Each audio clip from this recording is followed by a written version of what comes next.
What is the corporate governance?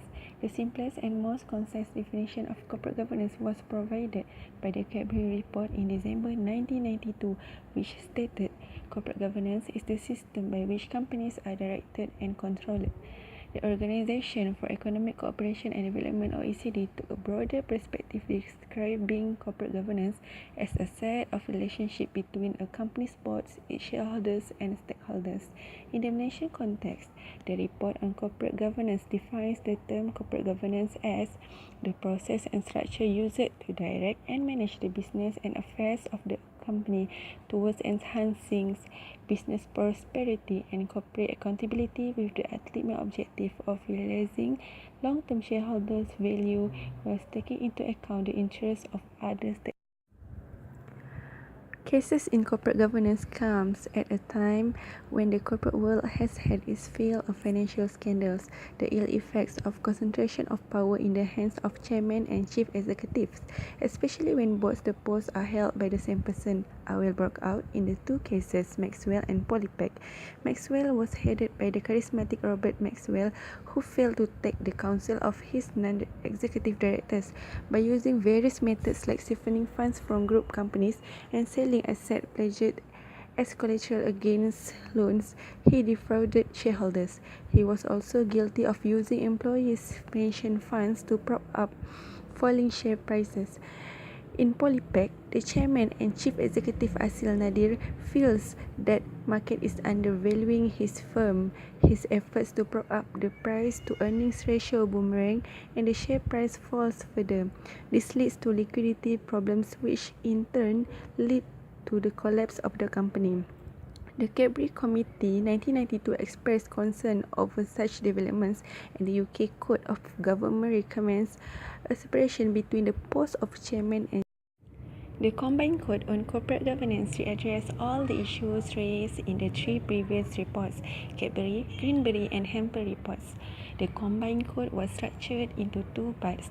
The first part deals with companies and includes 4 sections of principles covering directors, directors' remunerations, relations with shareholders, and accountability and audit. The second part deals with institutional and included 3 sections covering shareholder voting, dialogue with company, and evaluation of governance disclosures. In relation to directors, the Combined Code states that there should be an effective board which is collectively responsible for the success of the company, and a clear division of responsibilities at the head of the company, which is separation of the roles of chair and CEO. In May 1991, the Financial Reporting Council, the Stock Exchange, and the accountancy profession set up a committee chaired by Sir Adrian Cadbury to consider the financial aspects of corporate governance. The Cadbury Committee was born out of the scandals Maxwell Polypack Barings, which hit the City of London and the UK financial markets during the late 1980s. The committee's report was published in December 1992.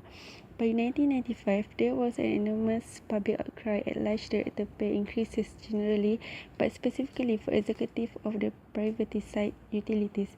The Prime Minister at the time, John Major, indicated that he disapproved and that the government would introduce pay constraints. Again, the industry response was to set up a committee, headed this time by Sir Richard Greenberry, to examine the issue of directors' remuneration. The Greenberry Committee report, Directors' Remuneration Report of the Study Group, identified clearly at the heart of directors' remuneration difficulties. That is, there is an inherent conflict of interest in directors deciding on their own pay. The Cadbury Committee had recommended that a committee should be appointed to review the effect of its recommendations and perhaps update them. A committee was formed under the chairmanship of Sir Ronald Hempel in order to do just that. It reported in January 1998, and its findings mostly consisted of a review of Cadbury and Greenberry. The Hempel Committee not only reviewed the Cadbury Code but also undertook a consolidation exercise, producing a new Combined Code in 1998. A revised combined code was published by the Financial Reporting Council in July 2003 and applies to reporting periods commencing on or after 1st November 2003. It was prepared in the light of a report by Derek Hicks.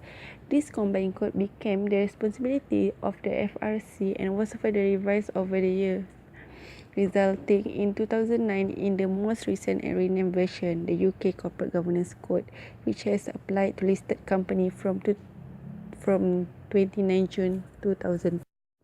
According to Malaysian Code on Corporate Governance 2007, a good board should have a combination of executive and non-executive directors. The board, every public listed company, should be headed by an effective board which can both lead and control the business. Second, board balance. The board should include a balance of executive directors and non-executive directors, including independent non-executive, such that no individual or small group of individuals can dominate the board's decision making. Where the chairman of the board is the leader of the board, the CEO leads the management team. The division of responsibilities between the chairman and CEO means that it is the best that these two offices are not occupied by the same person. This is provided in the Malaysian Code on Corporate Governance 2007 Part 2. Chairman and Chief Executive Officer. There should be a clearly accepted division of responsibilities at the head of the company, which will ensure a balance of power and authority, such that no one individual has unfettered powers of decision. Where the roles are combined, this should be a strong independent element on the board. A decision to combine the role of chairman and chief executive should be publicly explained. A corporate structure with good corporate governance is one that has the potential to benefit all who are involved. The positive effect of good corporate governance on different stakeholders ultimately is a strengthened economy. Hence, good corporate governance is a tool for socio-economic development. Thank you.